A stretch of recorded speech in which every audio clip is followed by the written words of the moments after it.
Konnichiwa, Koike desu. Como ya vieron en el título, en este video voy a hablar de la diferencia entre una oiran y una geisha, ya que el término oiran se escucha muchísimo en la serie de Kimetsu no Yaiba y creo que se puede prestar a confusión la diferencia entre una y otra.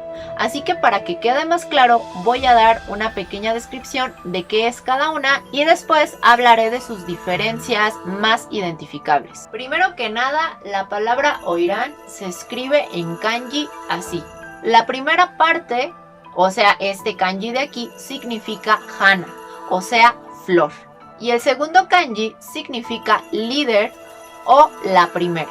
Así que digamos que oiran significa la primera flor. Se tiene registro de que la primera oiran surgió allá por el periodo Edo, es decir, entre 1600 y 1868, como parte de la política de control del gobierno Tokugawa. En aquel entonces se prohibía que los burdeles estuvieran esparcidos en cualquier lugar de la ciudad.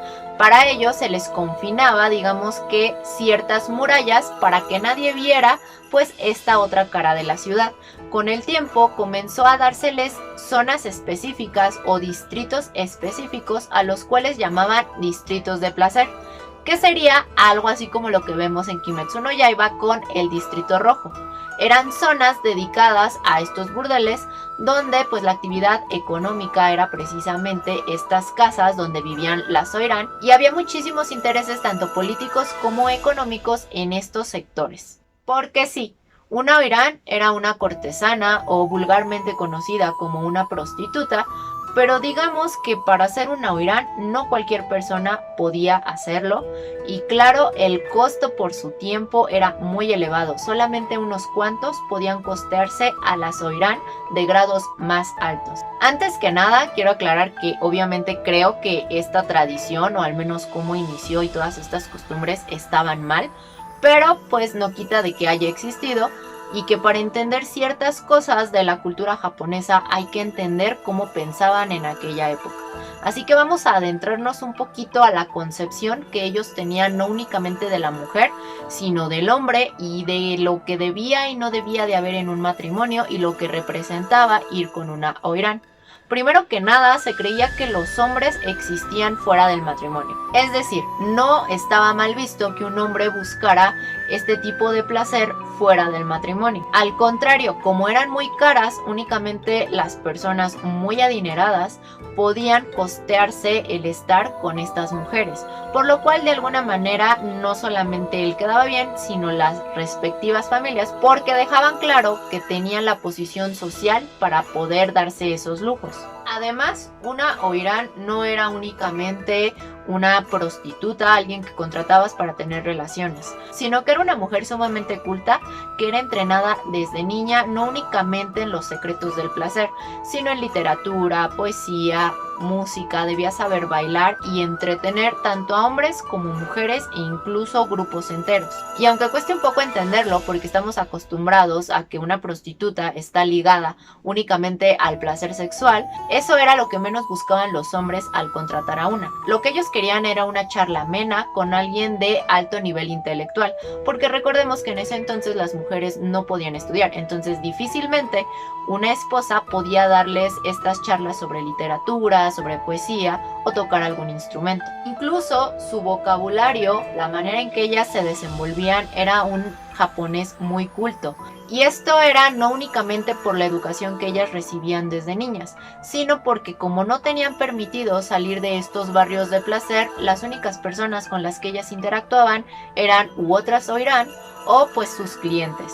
Y esto, lejos de ser algo a favor, con el tiempo comenzó a ser una desventaja que las terminarían llevando a su ruina.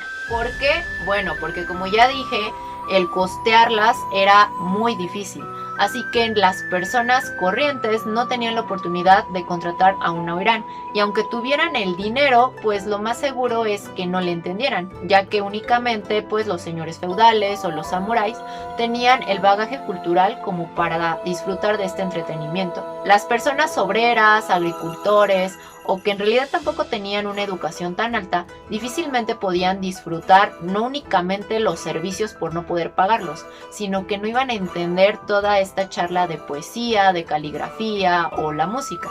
Y en ese entonces también comenzaron a proliferar las geishas, que eran un poco más baratas y que las personas comenzaron a preferir por sobre las oiran. Pero ¿cómo iniciaban estas oiran? Bueno, ellas eran entrenadas desde muy pequeñas, ya sea porque sus padres las vendían por una suma muy sustanciosa o porque eran hijas de otras oirán. El entrenamiento era muy estricto, ya que, como dije, no únicamente les enseñaban pues cómo complacer a un hombre, sino que les enseñaban una serie de artes como la música, el canto, el baile, la literatura, para que tuvieran más que ofrecer. Además, solo elegían a las niñas más bonitas. Y si en el transcurso de tu entrenamiento demostrabas que no tenías los talentos necesarios o que no florecías como ellos esperaban, pues simplemente te degradaban y te convertías en una hashi, que era una prostituta común y corriente y que, aparte de que no podía cobrar tanto dinero, pues no tenía tanto renombre y tanta fama que una oirán sí poseía. En cuanto al rango social, aquí no importaba de qué familia provenías o si a lo mejor eras hija de otra oirán que fuera muy famosa. No, para escalar en posición social dentro de las oirán, todo dependía de tu belleza, de tu intelecto y de lo bien que desempeñaras las demás artes. El grado máximo era una tayu, que se decía que eran únicamente para los señores feudales. Únicamente personas con esta posición social podían aspirar a ser un cliente habitual de una oirán grado tayu. Justo debajo estaban las sanchu y umeya. Estas estaban destinadas a los samurái y a los señores burgueses respectivamente. Y por debajo estaban las sachikimochi y las heyamochi. Y por último tenemos a las yujo. Sin embargo, todavía por debajo de ellas estaban las hashi, que recordemos eran las oirán que habían sido expulsadas. Y a las niñas que eran aprendices de las oirán se les llamaba kamuro. Estas eran las niñas que eran vendidas por sus padres o que incluso eran las hijas de las propias oirán y que apenas iniciaban su entrenamiento, por lo cual debían de servir a estas oirán y en la casa para pagar la deuda que pues las personas de la casa habían adquirido al comprarlas o pues simplemente su madre por mantenerlas. Como ya se habrán dado cuenta, la trata de blancas en ese tiempo estaba más que permitida. Sin embargo, esto cambió en 1959 cuando se hizo completamente ilegal, lo cual también ayudó a que las oirán dejaran de existir, al menos en el sentido en el que estaban concebidas anteriormente. En cuanto al vestuario de estas mujeres, consistía en un kimono muy pesado con varias capas de tela y que era de seda. Incluso actualmente los vestidos de novia tradicionales tienen, digamos que, la misma consistencia. Además utilizaban un obi para ajustar este vestido y siempre era anudado por enfrente. En cuanto al peinado, pues era un peinado muy extravagante, esta como concha que hay alrededor de la cabeza, que era además muy pesada, y claro, un maquillaje muy cargado con el polvo de arroz, con los ojos delineados como que de rojo, y con la diferencia de que ellas únicamente se pintaban el labio inferior, al contrario de las geishas, quienes se pintan ambos labios. Pero bueno, vamos a saber ahora qué es una geisha y poco a poco se van a dar cuenta de las diferencias que hay. Una geisha es un artista tradicional japonés que se encarga de entretener o de ambientar una fiesta, un evento social, a una familia, a hombres, a mujeres e incluso fiestas infantiles. A las aprendices de las geishas las llaman maiko o geiko y comienzan su entrenamiento más o menos a los 15 años de edad. Pero en la actualidad es cuando acaban la secundaria o la preparatoria. Por eso es que comienzan más o menos a los 15 años. Eran muy populares en los siglos XVIII y XIX y aunque aún existen, cada vez son menos. Hay que aclarar que en un inicio las geishas no eran únicamente mujeres, sino que en realidad la mayoría eran hombres. Algunos trabajaban en la ciudad y otros trabajaban en los barrios del placer, donde también las oirán se desempeñaban. En el siglo XVII es cuando las oirán comienzan a cansar a sus clientes habituales, por lo cual estos voltean a ver a las geishas, que no únicamente eran más baratas, sino que podían salir del distrito, cosa que la OIRAN no tenía permitido, ya que ellas únicamente se desempeñaban en el barrio del placer y de allí ellas no conocían nada más. Y fue justamente para el año de 1800 cuando los hombres geisha comienzan su declive, ya no había tantos y son las mujeres las que ahora comienzan a proliferar. Antes ellas eran llamadas ona geisha y los hombres geisha, pero como ellas comenzaron a aumentar su número, se acuñó el término geisha únicamente para referirnos a una mujer. Y actualmente las geishas son únicamente mujeres, aunque como ellas son representadas en el teatro kabuki, recordemos que el teatro kabuki es hecho por hombres, así que allí de alguna manera pueden regresar al sentido estricto de cómo se iniciaron. En un inicio las geishas tenían un pasado común con las soiran, en el sentido de que eran niñas que eran vendidas a las casas de geishas para su entrenamiento. Allí ellas debían de trabajar para la casa o para alguna geisha mayor en lo que completaban el entrenamiento. Sin embargo, aunque también eran educadas en el sentido de las artes, de la poesía, la música, bailar, ellas no tenían permitido tener relaciones con sus clientes.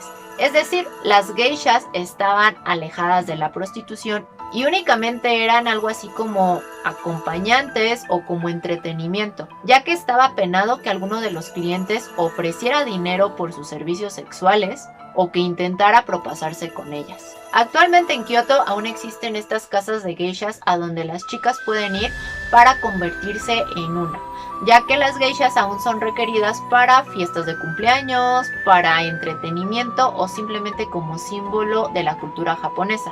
Aunque también hay como que ciertas cosas que a los occidentales se nos harían crueles, ya que cuando empiezan su entrenamiento, durante 2 o 3 meses son aisladas, no pueden hablar por teléfono o por cartas con sus padres para que comiencen a hacerse responsables y de alguna manera maduren.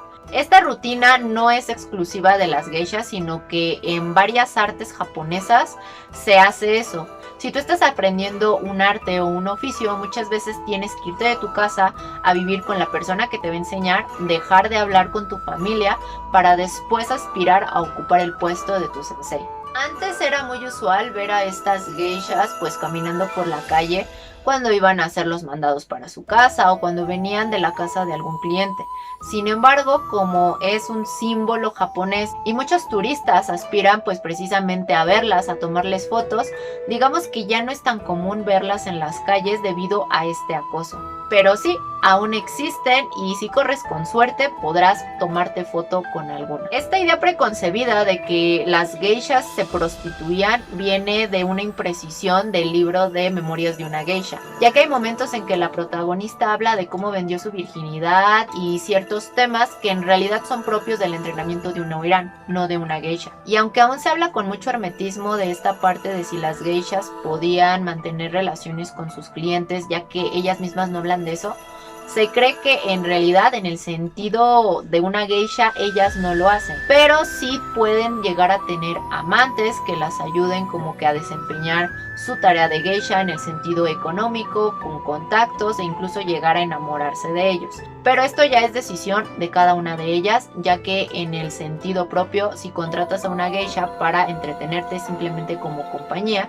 y puedes meterte en graves problemas con la casa de esa persona si intentas propasarte. Además de que las geishas no son exclusivamente para hombres, en realidad muchas mujeres las piden como compañía pues para hablar, para entretenerse, y esto no es algo nuevo, ya que antiguamente también eran consideradas no únicamente entretenimiento para hombres, sino también para mujeres y grupos mixtos. Así que ahora vamos a enumerar las diferencias.